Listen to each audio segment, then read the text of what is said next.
안녕하십니까. 전국의 유튜브 구독자 여러분, 아프리카TV 시청자 여러분, 여러분과 최신 사건 관련 컨텐츠를 준비하는 김원사건 파일의 김원입니다.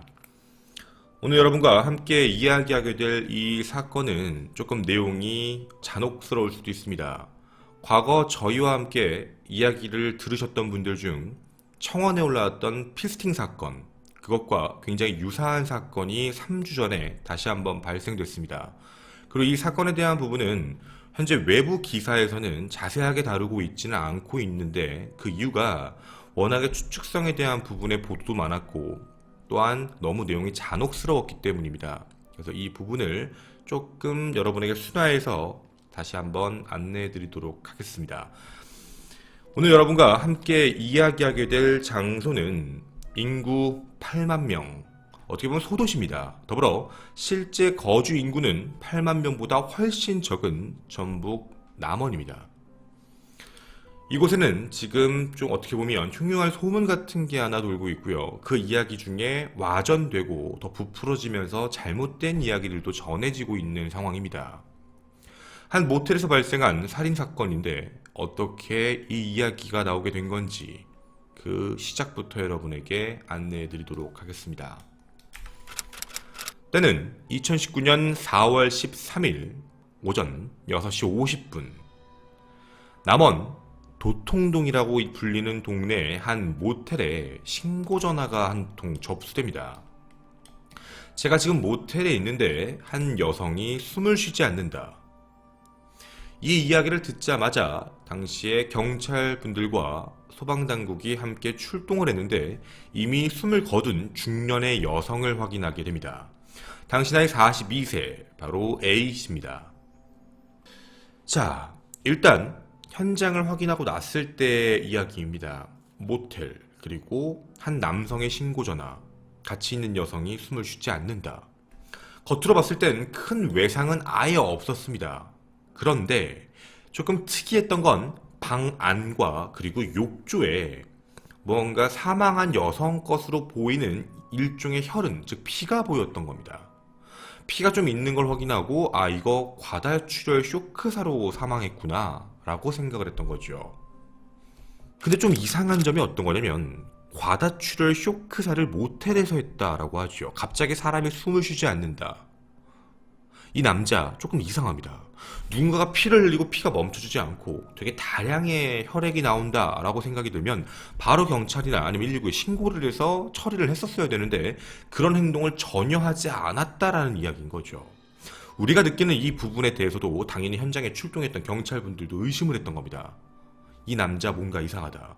함께 투숙했던 남자 56세 김씨였습니다. 현장에서 김씨를 체포합니다. 체포된 김씨는 난 죽이지 않았다, 기억이 나지 않는다 라고만 진술을 일관적으로 얘기하고 있죠. 그 이후에 기사에 보게 되면 경찰은 김씨를 상대로 프로파일러를 투입한 뒤 수사를 시작하고 있다 정도의 이야기가 나오게 됩니다. 일단 이 내용에서 좀 중요하게 봐야 될 것 중에 하나인데, 프로파일러가 투입이 됐다라는 부분이죠. 일반적인 수사에서 프로파일러가 투입되는 경우가 그렇게 많지는 않습니다. 기억이 나지 않는다. 근데 사람은 사망했습니다. 사고였을까? 살인이었을까? 우연이었을까? 우발이었을까? 과거 우리가 진행했던 피스팅, 회식 자리에 있었던 피스팅 살인사건과 굉장히 비슷한 느낌이 나왔던 겁니다.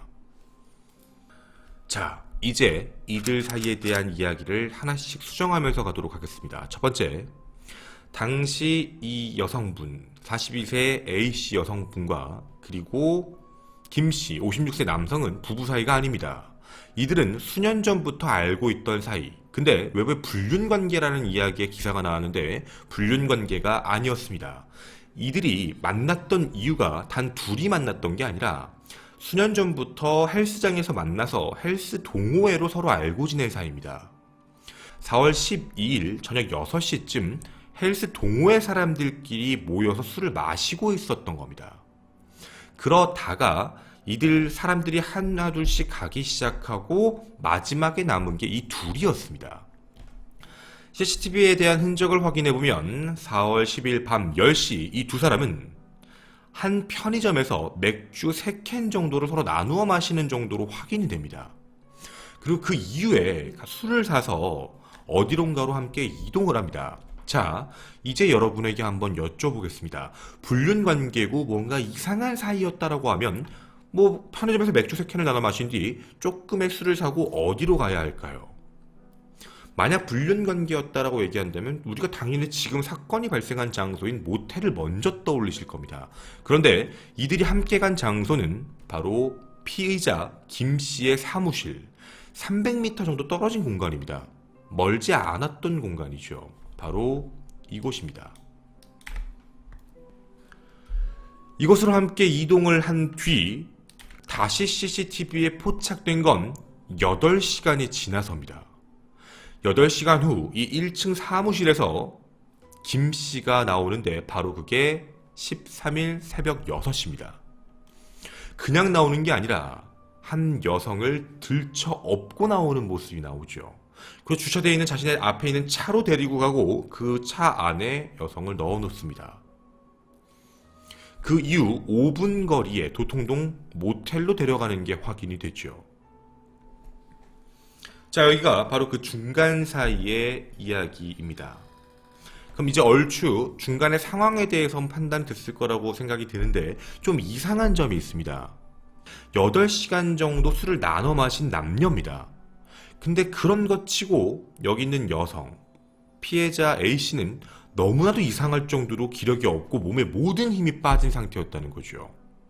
여기서 우리가 의심해 볼 수 있는 점이 첫 번째가 뭐냐면 피해자가 사망한 곳이 모텔이 아니라 혹시 이 사무실이 아닐까? 라는 생각이 먼저 드는 겁니다. 물론 의식이 있는데 너무 많이 취해서 쓰러져 있는 사람을 옮겼을 가능성도 있지만 좀 역으로 얘기하면 이미 사무실에서 사망한 뒤 뭔가 조작을 위해서 움직였다라고 보여지는 가능성도 있는 거죠. 그 확률도 조금 높여놔야 할 것 같습니다. 그리고 그 다음에 진술은 이렇습니다. 모텔방에 도착을 한 뒤 피가 묻은 옷을 벗기고 욕조에서 씻겼다라고 현장 검증에서 그렇게 이야기를 합니다. 이제 우리는 이 진술에 대해서 의심을 해보면서 상황을 다시 한번 맞춰가 봐야 될 것 같습니다. 본인은 모른다, 기억이 나지 않는다, 죽이지 않았다 이렇게 얘기를 하고 있죠. 정말 기억이 안 나는 건지 다시 한번 되짚어 보도록 하겠습니다. 첫 번째, 경찰은 김 씨의 핸드폰 내역을 조회해 봅니다. 그 8시간 사이에 무슨 일이 있었는지. 그런데 이상한 기록이 하나 나옵니다. 들어간 지 몇 시간 되지 않아서 가족 중 누군가에게 전화를 한 사실이 확인됐던 거죠. 근데 이게 잘못 눌린 겁니다. 그리고 그 가족은 받았을 때 어떤 여성과 다투는 소리가 들렸다, 싸우는 소리가 들렸다 라고 이야기를 합니다.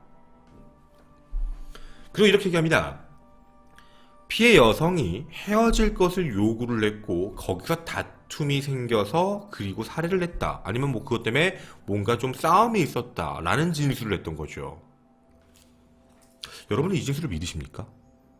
물론 그럴 수 있습니다. 근데 이 부분에 대해서 좀 신뢰하기가 어려운 부분 중에 하나가 뭐냐면 가족입니다. 분명히 전화를 건 사실은 확인이 될 수밖에 없죠. 왜냐면 내역에 나오니까.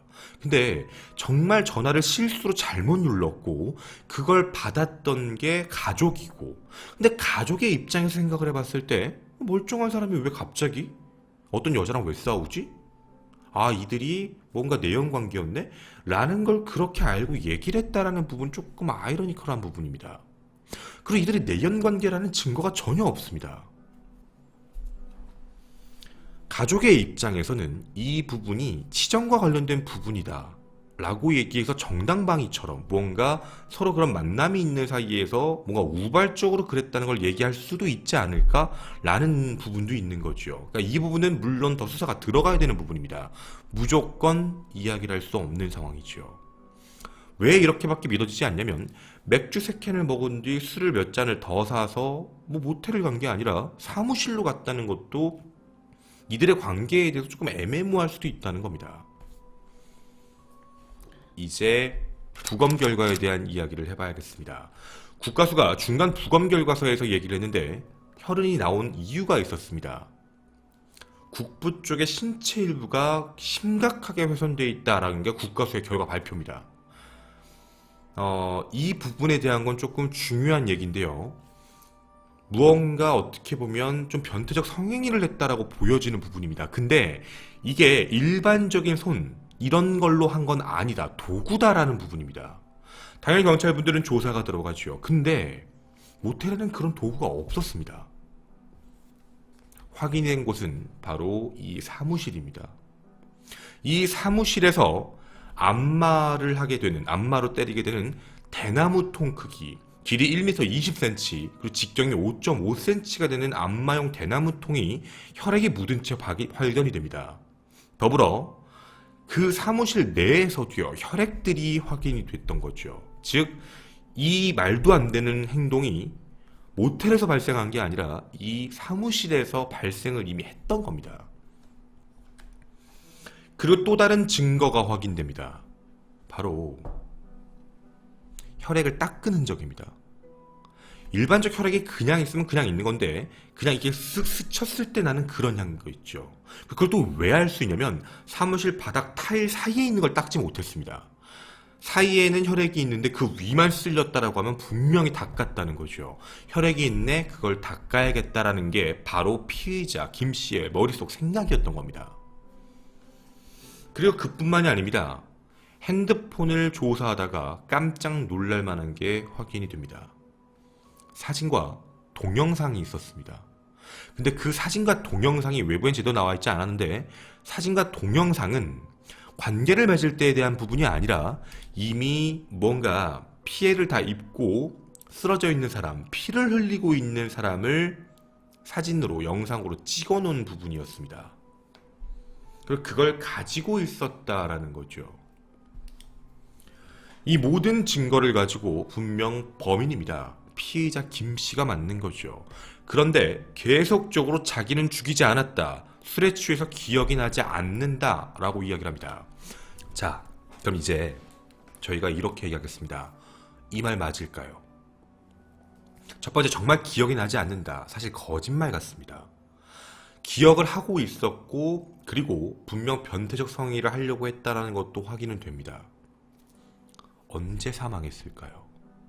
지금 김 씨는 자기와 모텔까지 왔을 때도 분명히 말을 했다라는 부분으로 모든 걸 끌고 가고 있습니다. 즉 그 안에서 피가 났던 건 맞는데 기억은 잘 나지 않지만 왔을 때까지도 살아있었고 와서 사망을 했다라는 쪽으로 밀어붙이는 것 같습니다. 맞을까요? 정말 맞는 건지 이렇게 가보도록 하겠습니다. 당시에 도착을 했을 때의 시간이 6시 15분경입니다. 모텔에 도착했을 때죠. 모텔에 도착하고 난 뒤에 경찰한테 신고한 시간이 6시 40분입니다. 약 25분 정도가 빈 시간인데 25분 안에 과다출혈 쇼크사로 사망했다, 혈액이 계속 나오고 있는 상황 중에 도착하고 났을 때 그곳에 사망했다라는 게 그 사람의 주장입니다.